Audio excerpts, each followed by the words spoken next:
Question number 13580, Deputy Chief Minister. 135.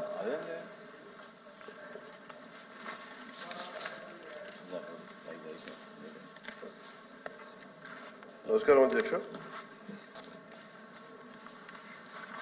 ప్రశ్న ఏ and B కలిపి రాష్ట్రంలో 2015 సంవత్సరం నుండి 10,808 గ్రామ పంచాయతీల్లో మహాత్మా గాంధీ జాతీయ గ్రామీణ ఉపాధి హామీ పథకం అనుగుణంగా గ్రామ పంచాయతీల్లో డంపింగ్ యార్డులను చెత్త నుండి సంపద సృష్టి కేంద్రాలుగా అభివృద్ధి చేయడం అయింది. మిగిలిన 2,518 గ్రామ పంచాయతీలు ఈ రోజుకి చెత్త నుండి సంపద సృష్టించే కేంద్రాలు లేవు. మూడో దానికి అవునండి.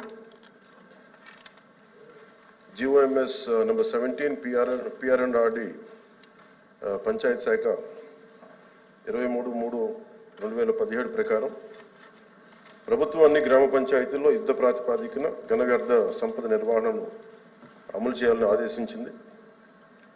మరి మునుపటి డంపింగ్ యార్డును చెత్త నుండి సంపద సృష్టి కేంద్రాలుగా మార్చడం అయింది.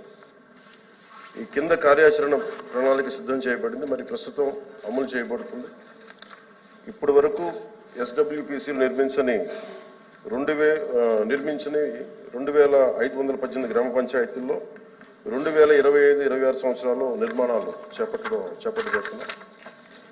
అలాగే రాష్ట్రంలో నిర్మించిన 10,808 SWPCలో 9,342 పనిచేస్తున్నాయి. పూర్తిగా పనిచేసేవి 5,556, పాక్షికంగా పనిచేసేవి 3,826. పాక్షికంగా పనిచేసే 3,826 SWPCలు మార్చి 25 నాటికి పూర్తిగా పనిచేసే స్థితికి అప్గ్రేడ్ చేయబడతాయి. 1,426 పనిచేయని SWPCలని మార్చి 2025 నాటికి పనిచేసే స్థితికి పునరుద్ధరించడం అవుతుంది. రాష్ట్రంలోని గ్రామ పంచాయతీలకి చెత్త నుండి సంపద సృష్టి కేంద్రాలుగా క్రమం తప్పకుండా నిర్వహించేందుకు వీలుగా ప్రభుత్వం అవసరమైన అన్ని చర్యలు తీసుకుంటుంది. తద్వారా 2026 చివరి నాటికి అవి స్వయం సమృద్ధిగా మారుతాయి. కేంద్ర 15వ ఆర్థిక సంఘం నిధులు మరియు గ్రామ పంచాయతీలు సాధారణ నిధులు SWPCల కార్యకలాపాలు మరియు నిర్వహణకు కేటాయించబడ్డాయి. ఏపీ మార్క్ఫెడ్ భాగస్వామ్యంతో వర్మీ కంపోస్ట్ విక్రయాన్ని ప్రోత్సహించడం అవుతున్నది. అలాగే PR1 యాప్ ద్వారా SWPCలు ప్రయోజనాత్మక స్థితి క్రమం తప్పకుండా పర్యవేక్షించబడుతుంది. ఇది ఫండమెంటల్ రెస్పాన్సిబిలిటీ, ప్రాథమిక బాధ్యత. స్వచ్ఛమైన నీరుతో పాటు గ్రామాలు స్వచ్ఛంగా శుభ్రత ఉండటం చాలా ఇది మనందరి బాధ్యత. ఓకే, ఈ ప్రభుత్వం రాగానే గౌరవ సభ్యులు లేవనెత్తింది, అసలు ఇంత చెత్త కలెక్ట్ అవుతూ ఉంది. మెయిన్ మనకున్న సమస్య మనకి సరైన స్థలాలు లేవు దానికి సేకరించడానికి.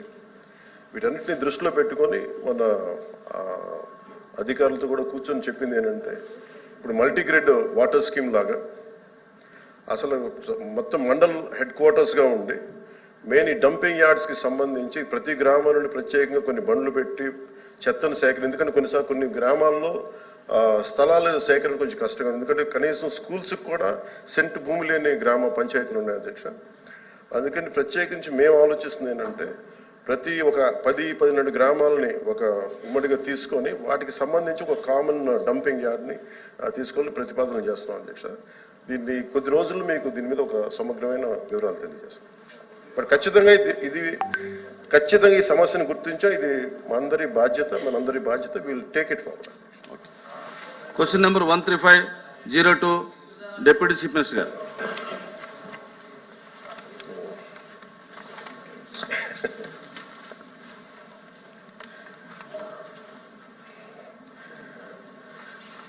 ఇది పంచాయతీ భవనాలు 2019-24 కాలంలో పంచాయతీ భవనాలు మరియు ఇతర కార్యాలయాలకు రంగులు వేయడానికి సుమారు కొన్ని 4,800 కోట్లు ఖర్చు చేశారన్న విషయం వాస్తవమేనా? ఇలాంటి 2-3 సార్లు ఉన్నాయి అధ్యక్ష.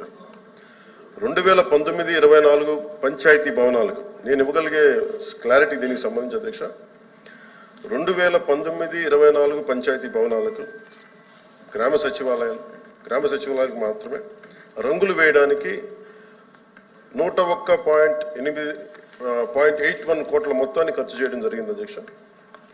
రంగులు వేయడానికి ఖర్చు చేసిన మొత్తంలో 49.8 కోట్ల మొత్తాన్ని పెయింటింగ్ వేయడానికి, 52.73 కోట్ల మొత్తాన్ని భవనాలకు ఉన్న పెయింట్ని తొలగించి మళ్ళీ తిరిగి రంగులు వేయడానికి ఖర్చు జరిగింది. బి ప్రశ్నకి అది అన్ని కార్యాలయాలకు సార్, నేను చెప్తాను ఓన్లీ పంచాయతీ భవనాలకు. బి ప్రశ్నకి ఏమీ లేదండి. గ్రామ సచివాలయాల భవనాలకు ఉపయోగించే రంగు విధానాన్ని ప్రశ్నిస్తూ వివిధ పార్టీల్లో హైకోర్టులో రిట్ పిటిషన్లు దాఖలు చేయడం జరిగింది.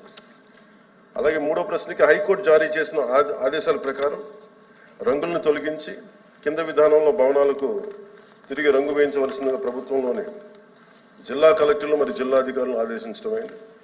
గ్రామీణ గిరిజన రంగోళీ పెయింటింగ్ యొక్క విలక్షణమైన లక్షణాలతో టెర్రకోట రంగులకు పైన 8 అంగుళాల వెడల్పు గల బోర్డర్ డిజైన్తో నేల నుండి 2.5 అడుగుల ఎత్తుతో భవనాల భాగంలో హాఫ్ వైట్ రంగుకు మరియు దిగువన టెర్రకోట రంగు వేయడం. రామారావు అధ్యక్ష, అంటే గౌరవ ఉప ముఖ్యమంత్రి గారు చెప్పిన సమాధానం వారి శాఖ వరకు, వారు ఇచ్చిన ఇన్ఫర్మేషన్ అది వారి శాఖ వరకు ఇచ్చారు. బట్ ఇక్కడ మేము అడిగిన ప్రశ్న ఏంటంటే, అదర్ డిపార్ట్మెంట్స్లో కూడా ఈ రంగులు వేయడానికి అదర్ డిపార్ట్మెంట్స్ కూడా అన్ని భవనాలకి రంగులు వేశారు. దానికి సంబంధించి మాకున్న ఇన్ఫర్మేషన్ ఏంటంటే, మీరు ఇక్కడ ఉందండి, ఇక్కడ ఉంది. ఇప్పుడు రామారావు పంచాయతీరాజ్ మంత్రిగా ఆయన బిల్డింగ్ల వరకు చెప్పగలుగుతారు తప్ప మొత్తం రాష్ట్రం ఉన్న బిల్డింగ్లన్నీ ఆయన చెప్పలేరు కదా. అదే ఎవరు కోఆర్డినేట్ చేయాలి మీరు తర్వాత చూద్దాం. ఆయన ప్రశ్నకి సరైన సమాధానం చెప్పారు. మీకు ఏదైనా ఇంకా సప్లిమెంటరీ కావాలంటే అడగండి అంతే. ఇక్కడ అసిస్టెంట్ సెక్రటరీ ఉంటారు కదా, ప్రశ్నోత్తరాలు చెప్పండి. అడిగిన ప్రశ్నే సార్, ఇది 4,800 కోట్లు ఖర్చు చేశారన్న విషయం వాస్తవం. ఇది ప్రత్యేకించి 2019-24 కాలంలో పంచాయతీ భవనాలు మరియు ఇతర కార్యాలయాలకు రంగులు వేయడం సుమారు 4,800 కోట్లు ఖర్చు చేశారన్న విషయం వాస్తవమేనా? ఇది కేవలం గ్రామ సచివాలయాలకు జరిగిన ఖర్చు అధ్యక్ష. మిగతా వాటికి అది సంబంధిత శాఖలు ఇవన్నీ కూర్చొని చేయాలి.